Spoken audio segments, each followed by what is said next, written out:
ಇಂದೇ ಡೌನ್ಲೋಡ್ ಮಾಡಿ ಮತ್ತು ನಿಮ್ಮ ನೆಚ್ಚಿನ ಶೋಗಳನ್ನು ಆನಂದಿಸಿ.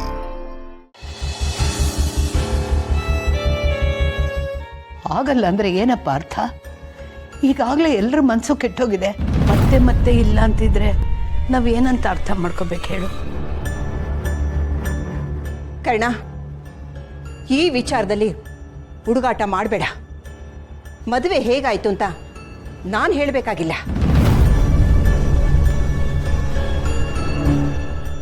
ಒಂದು ತಪ್ಪನ್ನ ಸರಿ ಮಾಡಿದ್ಮೇಲೆ ಇನ್ನೊಂದು ತಪ್ಪನ್ನ ನೋಡೋ ಶಕ್ತಿ ನಮಗಿಲ್ಲ. ಇಷ್ಟೆಲ್ಲ ಸರ್ಕಸ್ ಮಾಡ್ತಿದ್ದೀರಾ, ಏನೂ ಮಾತಾಡ್ತಿಲ್ಲ ಅಂದ್ರೆ ನಮ್ಮಿಂದ ಏನೋ ಮುಚ್ಚಿಡ್ತಿದ್ದೀರಾ ಅಂತ ಅನಿಸ್ತಿದೆ.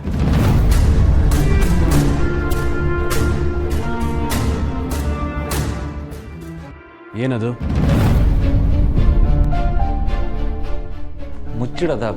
ಮುಚ್ಚಿಡಕ್ಕೇನಿದೆ ನೋಡಿ ಪ್ಲೀಸ್, ಯಾರು ತಪ್ಪು ತಿಳ್ಕೊಬೇಡಿ, ಬೇಜಾರು ಮಾಡ್ಕೋಬೇಡಿ. ತಾಳಿ ಬೀಳ್ಸ್ಕೊಂಡಿರೋದು ನಾನು, ಅದನ್ನು ನಾನೇ ಸರಿ ಮಾಡ್ಕೋತೀನಿ. ಮತ್ತೆ ಇದಕ್ಕೋಸ್ಕರ ಶಾಸ್ತ್ರ ಪೂಜೆ ಎಲ್ಲ ಬೇಡ.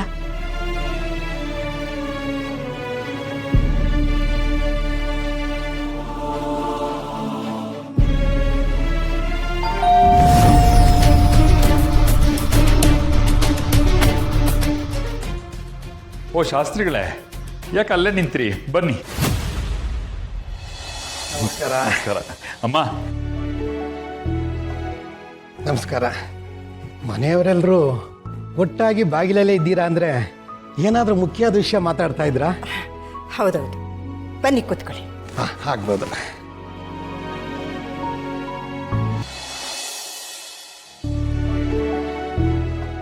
ತಾವು ಬಂದು ತುಂಬ ಆಶ್ಚರ್ಯ ಆಯಿತು.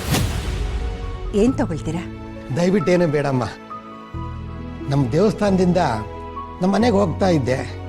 ಮುಂದಿನ ತಿಂಗಳು ಪೂಜೆ ಇದೆಯಲ್ಲ, ಅದು ನೆನಪು ಮಾಡೋಣ ಅಂತ ಬಂದೆ.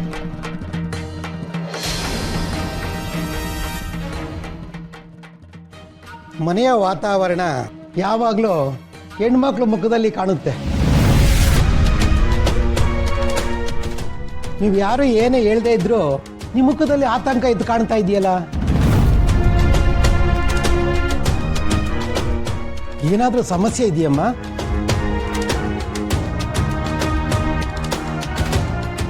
ಅಯ್ಯೋ, ಗುರುಗಳೇ ಕೇಳ್ತಿರುವಾಗ ಯಾಕೆಲ್ರು ಸುಮ್ಮನೆ ಇದ್ದೀರಾ? ಅದು ಗುರುಗಳೇ, ಆ್ಯಕ್ಚುಲಿ ಏನಾಯ್ತು ಅಂದರೆ, ಪಾಪ ನಮ್ಮ ಹುಡುಗಿ ಗೊತ್ತಿಲ್ದೇನೋ ಕತ್ತಲಿರೋ ತಾಳಿನ ಬೀಳಿಸ್ಕೊಂಡ್ಬಿಟ್ಟಿದ್ಲು.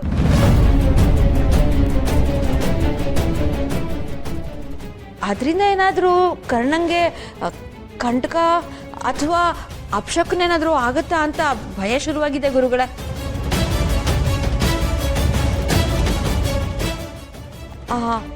ಗುರುಗಳೇ, ಕರ್ಣನ್ ಕೈಯಿಂದ ಮತ್ತೆ ತಾಳಿ ಕಟ್ಸ್ಬೋದಾ?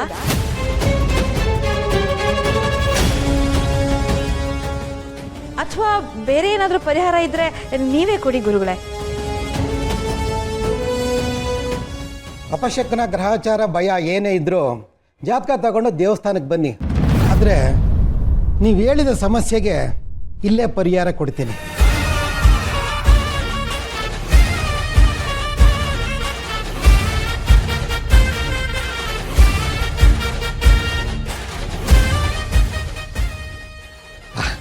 ಇನ್ನು 2 ದಿನದಲ್ಲಿ ಒಂದೊಳ್ಳೆ ಶುಭ ಮುಹೂರ್ತ ಇದೆ.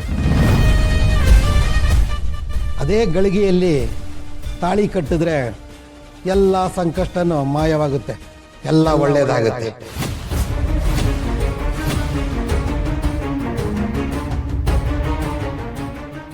ಅಲ್ಲ ಶಾಸ್ತ್ರಿಗಳೇ, ಪ್ರಶ್ನೆ ಕೇಳಿ ಮುಗಿಸೋದ್ರೊಳಗೆ ಪರಿಹಾರ ಹೇಳಿಬಿಟ್ರಲ್ಲ ನೀವು.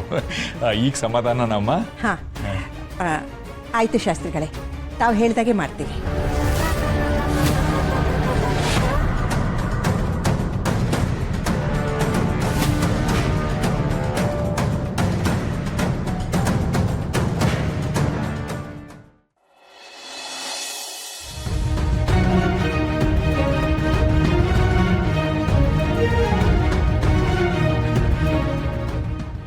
ಕರ್ಣ, ನಾವೀಗ ಏನೇ ಮಾಡಿದ್ರು ಮನೆಯವ್ರಿಗೆ ಅನುಮಾನ ಬರುತ್ತೆ.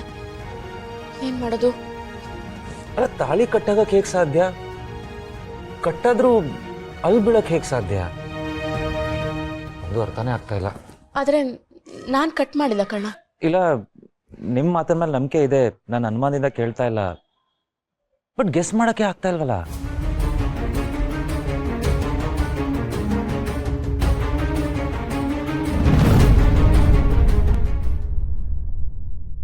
ಅಮ್ಮ, ಯಾಕೆ ಪದೇ ಪದೇ ಹೀಗಾಗ್ತಿದೆ?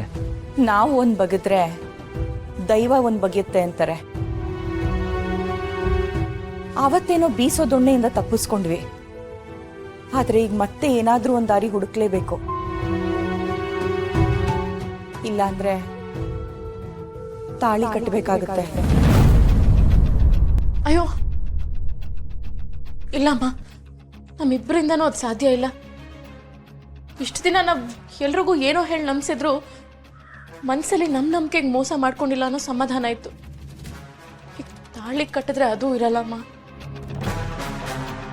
ನಿತ್ಯ, ಅಮ್ಮ ಹೇಳಿದ ಹಾಗೆ ಅವತ್ತಿನ ಪರಿಸ್ಥಿತಿಯಲ್ಲೂ ದಾರಿ ಸಿಕ್ಕಿತ್ತು. ಆ ನಂಬಿಕೆ ಮೇಲೆ ಹೆಜ್ಜೆ ಇಡೋಣ, ಈಗಲೂ ದಾರಿ ಸಿಗ್ಬೋದು. ಏನ್ ದಾರಿ ಸಿಗುತ್ತೆ?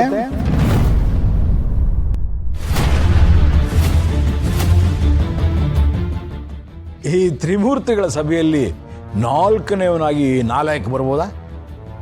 ಅಪ್ಪ, ನಾಲಾಯಕ್ ಅಂತ ಯಾಕೆ ಹೇಳ್ತಿದ್ದೀರಾ? ಜೋಕ್ ಕಣೋ, ಜೋಕು.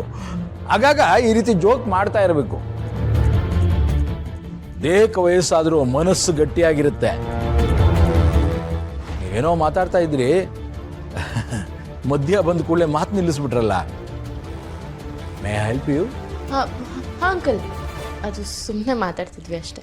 ಅಯ್ಯೋ, ಕನ್ನಡ ಮರೆತು ಹೋಗುತ್ತೆ. ಬಾಯಿ ತುಂಬ ಮಾವ ಅಂತ ಕರಿಯಮ್ಮ.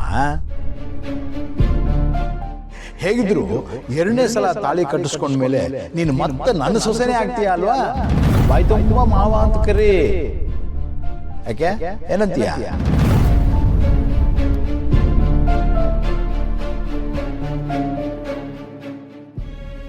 ನೋಡು ನೋಡು, ಮಾಲ್ತಿ ಏನೋ ಯೋಚನೆ ಮಾಡ್ತಾ ಇದ್ದಾಳೆ. ಎರಡನೇ ಸಲ ತಾಳಿ ಕಟ್ಟಿಸ್ಕೊಳ್ಳೋ ಯೋಗ ಸಿಗ್ಲಿಲ್ವಲ್ಲ ಅಂತ ಪಾಪ ಹೊಟ್ಟೆ ಹೊರ್ಕೋತಾ ಇದ್ದಾಳೆ ಅಲ್ವಾ ಮಾಲ್ತಿ?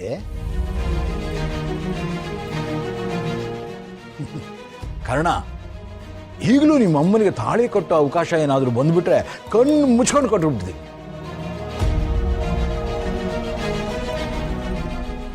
ಆ ಅವಕಾಶ ಈಗ ನಿನಗೆ ಬಂದಿದೆ, ನಿತ್ಯನಿಗೆ ಕಟ್ಟೋದಕ್ಕೆ. ಉಪಯೋಗಿಸ್ಕೋ. ನೋಡ್ ನಿತ್ಯ, ಈ ತಾಳಿ ಮಹತ್ವ ಏನು ಅನ್ನೋದನ್ನ ನಾನು ತಾಳಿ ಕಟ್ಟಿರೋ ನನ್ನ ಧರ್ಮಪತ್ನಿ ಹತ್ರ ಕೇಳಿ ವಿಚಾರಿಸ್ಕೋ.